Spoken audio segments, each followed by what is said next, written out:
Hello everyone, Class 8 APC Books M L Agarwal exercise 5.3 question number 5 दिया गया है। The list price of an article is ₹800, यानी किसी article किसी सामान का जो लिस्ट प्राइस है, लिस्ट प्राइस मीन्स होता है उस आर्टिकल पर छपा मूल्य।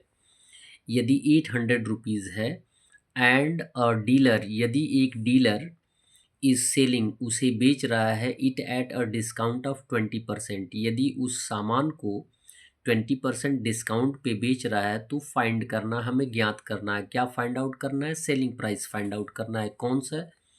उस सामान का। एक बार और क्वेश्चन सुन लें कि यदि एक सामान का लिस्ट प्राइस यानी जो प्रिंट प्राइस है, जो मार्क प्राइस है, वो ₹800 है और यदि कोई डीलर उस सामान को 20% डिस्काउंट पे बेच रहा है तो उसका सेलिंग प्राइस क्या होगा? तो हम क्या करेंगे, 800 का 20% फाइंड आउट करके 800 में से माइनस कर देंगे तो सेलिंग प्राइस हमारा आ जाएगा। तो लिखेंगे if the list price equal ₹800 and discount 20% है तो फाइंड आउट करेंगे डिस्काउंट इक्वल हो जाएगा 20% ऑफ 800 और 20/100 इंटू 800, 00 से 00 रिड्यूस कर देंगे तो हमारे पास 20 इंटू 8 आ जाएगा।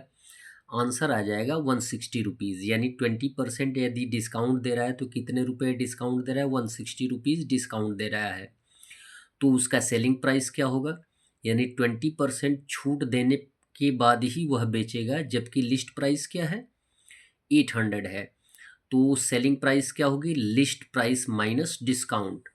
तो लिखेंगे S P of article equal हो जाएगा list price minus discount. List price है ₹800 माइनस डिस्काउंट आपने फाइंड आउट किया है ₹160, माइनस कर देंगे तो आपका सेलिंग प्राइस आ जाएगा, एसपी आ जाएगा ₹640। क्लियर है? अब उसमें सेकंड टर्म बोला जा रहा है the cost price of the article if he makes 25% profit on selling it. अब आपको कॉस्ट प्राइस फाइंड आउट करना है।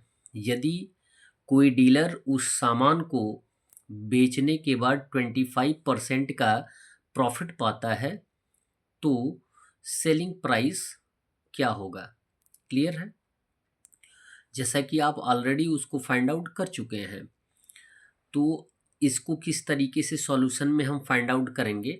दिया ये गया है कि if the profit is 25% of CP, मान लेते हैं कि सीपी पर हमें कितने परसेंट का प्रॉफिट मिल रहा है? 25% का।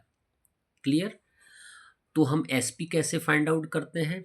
ये हम जानते ही हैं कि एसपी फाइंड आउट करने के लिए हम सीपी में प्रॉफिट को ऐड कर देते हैं। तो एसपी इक्वल हो जाएगा सीपी प्लस प्रॉफिट। ये तो हमारा फॉर्मूला है। अब जबकि सीपी पे हमें कितने परसेंट का प्रॉफिट मिल रहा है? 25% का प्रॉफिट मिल रहा है। तो एसपी फाइंड आउट करने के लिए हम सीपी तो लिखेंगे ही, और प्रॉफिट कितना है? सीपी का 25% है। तो S P equal C P plus 25% of C P.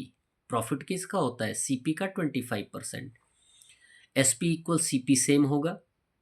अब यहाँ पे देखें, हमने सी पी दिया गया 25%, 25/100 इंटू सी पी है, ऑफ मिस होता है इंटू सी पी।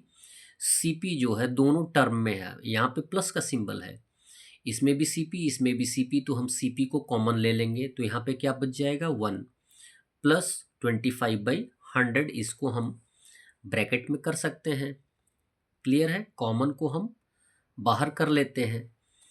1 प्लस 25/100 को सॉल्व करेंगे तो एस पी इक्वल हो जाएगा 100, एलसीएम होगा 100 1 जा 100 प्लस 25 इंटू सी पी। 100 में 25 को ऐड कर देंगे तो 125/100 इंटू सी पी। क्लियर है? और इसको हम रेड्यूस भी कर सकते हैं, यद्यपि एस पी ऑलरेडी हमने फाइंड आउट किया है। एस पी कितना हमने फाइंड आउट किया है? ₹640। तो एस पी के स्थान पे ₹640 रख देंगे और फिर सॉल्यूशन फाइंड आउट करेंगे। सी पी फाइंड आउट करना है तो 125/100 को ट्रांसफ़र कर देंगे, यहाँ मल्टीप्लिकेशन है तो साइड चेंज होगा तो क्या हो जाएगा? डिवीज़न। और मोस्टली हम जिसको फाइंड आउट करते हैं उसको हम लेफ़्ट साइड ही यूज़ करते हैं। तो सी पी इक्वल हो जाएगा 640 डिवाइडेड बाई 125/100। हम इधर भी लाते तो सेम कंडीशन लिखा जाता, डिवीज़न का कंडीशन है। डिवीज़न का कंडीशन कैसे सॉल्व किया जाता है फ्रैक्शन का?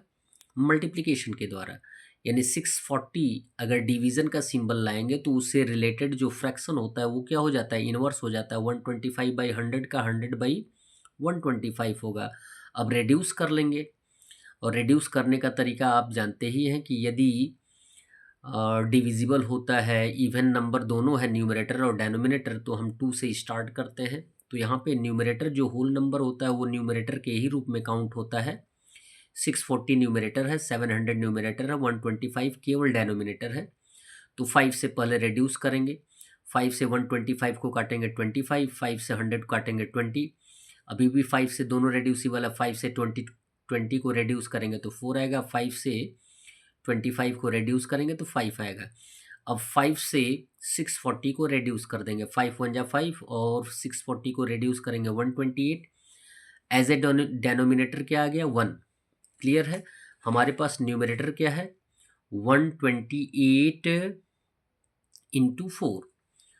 तो सी पी इक्वल हो जाएगा 128 इंटू 4। 128 में 4 से मल्टीप्लाई कर देंगे तो आंसर हमारा आ जाएगा 512 रुपीज़। यानी सी पी हमारा क्या होगा, 512 रुपीज़ होगा। That's all.